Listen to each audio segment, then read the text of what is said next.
पिछले कुछ सालों से देखा गया है कि शादी के बाद लड़कियां अपनी मैरिड लाइफ से खुश नहीं हैं।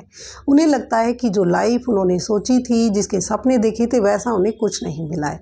क्यों आप खुश नहीं है और क्यों हमसे जो पहले की जनरेशन की लेडीज़ थी, हमारी माँ, दादी, नानी, तो वो खुश कैसे थी और किस तरह से आप खुश रह सकती है, आज हम इसी पर डिस्कस करेंगे।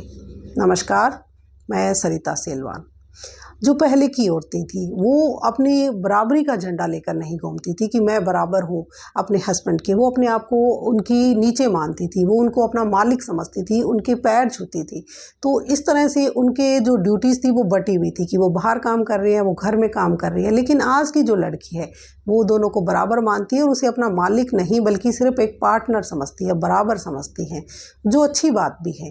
लेकिन कहीं ना कहीं यही चीज़ें झगड़े का कारण बनती है कि जो ससुराल में जो लोग हैं या फिर आपके हस्बैंड हैं, उन्होंने अपने फादर को एक ऊंचे स्टेज पर देखा है अपनी माँ से, कि वो माँ जो है हर बात को मानती थी और इसी सोच के हस्बैंड भी होते हैं। तो यहीं से फिर लड़ाई झगड़े शुरू होते हैं और लड़कियों को अच्छा नहीं लगता है। और आपको ये बात समझनी होगी कि आपके हस्बैंड की जो सोच है वो थोड़ी थोड़ी बदली है और उसे बदलने में अभी वक्त लगेगा। तो दूसरा कि जो इंडिपेंडेंट जो लड़कियां हैं, जो कमाती हैं, उन्हें लगता है कि मैं अपने हस्बैंड से ना पूछूं। पहले की जो औरतें थी, मान लीजिए, वो अपने हस्बैंड से पूछे बिना कोई काम नहीं करती थी। तो अब उनको ये बातें अजीब लग रही है कि मेरी बहू मेरे बेटे से नहीं पूछती हैं। तो इस तरह से वो भी उनको बोलती है कि इसे दबा कर रखूँ, इसे काबू में रखूँ, ये तुम्हारी बात नहीं सुनती है। यहाँ से चीज़ें बदलती हैं। और फिर एक जो वाइफ है उसे भी बुरा लगता है कि मेरे हस्बैंड ऐसे क्यों हैं। तो आपको ये बात को एक्सेप्ट करना होगा कि जब दो लोग, चाहे वो पार्टनर भी हो, तब भी वो अपनी मर्जी से कुछ नहीं करते, बल्कि उन्हें पूछ कर करना पड़ता है कि आज हम ये कर रहे हैं। तो आपको उनसे पूछिए ताकि आपके घर में झगड़े ना बढ़े और आप खुश रह सकें अपने लाइफ से।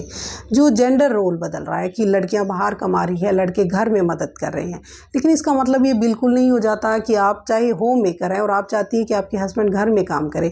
कहीं ना कहीं ड्यूटीज़ जो है दोनों की वो बटी हुई है कि वो बाहर काम कर रही हैं तो आप घर में खाना बना रही हैं, घर के काम कर रही हैं। आप फिर भी चाहती हैं कि आपके हस्बैंड घर में काम करें और आप इस बात को लेकर अगर झगड़ा कर रही हैं तो मैं कहूँगी कि आप गलत हैं। आपको ये समझना होगा कि वो सारा दिन बाहर रहते हैं, काम करते हैं, आप घर में होती हैं। तो कहीं ना कहीं हो सकता है वो आपकी थोड़ी मदद कर दें, अपनी मर्जी से कर दें, लेकिन आप जिद करके अगर ये बात करेंगी तो वो कभी नहीं मानेंगे। इससे पहले के ज़माने की बेटियां जो थी उन्हें इतना प्यार उनके पेरेंट्स नहीं करते थे, या ये उनकी इस तरह की कंडीशनिंग थी कि उन्हें लगता था कि हम तुम्हारी शादीशुदा लाइफ में इंटरफेयर नहीं करेंगे, तुम्हें जैसे भी है तुम्हें सहन करना होगा। लेकिन अब जो बेटियां हैं उनके पेरेंट्स इस बात को नहीं मानते कि तुम जाओ और सहन करो। और ये अच्छा बदलाव है कि पेरेंट्स चाहते हैं कि हमारी बेटी अगर उस घर में है तो खुशी के साथ रहे, नहीं तो वहाँ ना रहे, वो वापस आ जाए। लेकिन एक चीज़ आपको ये देखनी होगी कि कई बार बेटियां बढ़ा चढ़ाकर अपने पेरेंट्स को ये बातें बताती हैं कि मेरे साथ इतना गलत हो रहा है, चाहे उतना ना भी हो रहा हो, कुछ ना कुछ तो आपको भी सहन करना होगा, एडजस्ट करना होगा।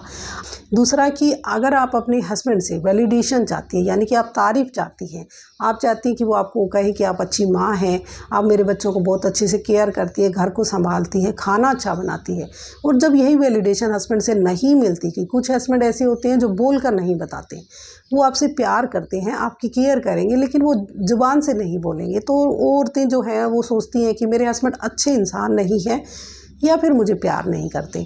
इससे पहले की जनरेशन की लेडीज़ थी, हमें उनसे सीखना होगा कि उन्हें वैलिडेशन की ज़रूरत नहीं थी। वो अपना काम करती थी कि उन्हें पता था ये उनकी ड्यूटी है और वो अपने काम तक ही रहती थी। वो नहीं चाहती थी कि उनके हस्बैंड कहे, क्योंकि उनके हस्बैंड तो उनसे बात ही नहीं करते थे। बहुत ऐसे कम होता था कि उनको एक साथ टाइम मिलता था। वो ये वैलिडेशन उसे अपने सास ससुर से या देवर जेठानी देरानी से मिलती थी कि तुम अच्छा खाना बनाती हो, और उसी से वो खुश भी रह लेती थी। इसीलिए ये वैलिडेशन जो है वो आप अपनी फ्रेंड्स में, अपनी फैमिली में, ससुराल में, वहाँ ये चीज़ को आप ढूंढ सकती हैं कि वो आपकी तारीफ़ करें।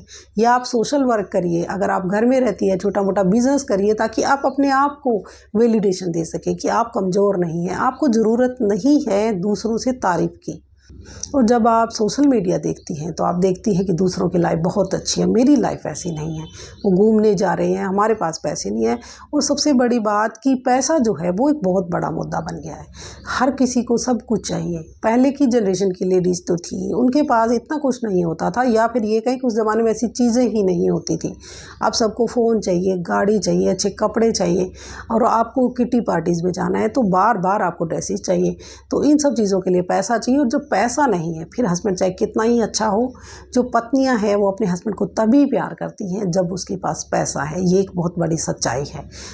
आपको अपनी अच्छी चीज़ों को देखना है, आपकी हस्बैंड की अच्छी क्वालिटीज़ को देखना है, ताकि आप अपनी लाइफ में उन चीज़ों को देख पाए जो आप देख नहीं पा रही हैं।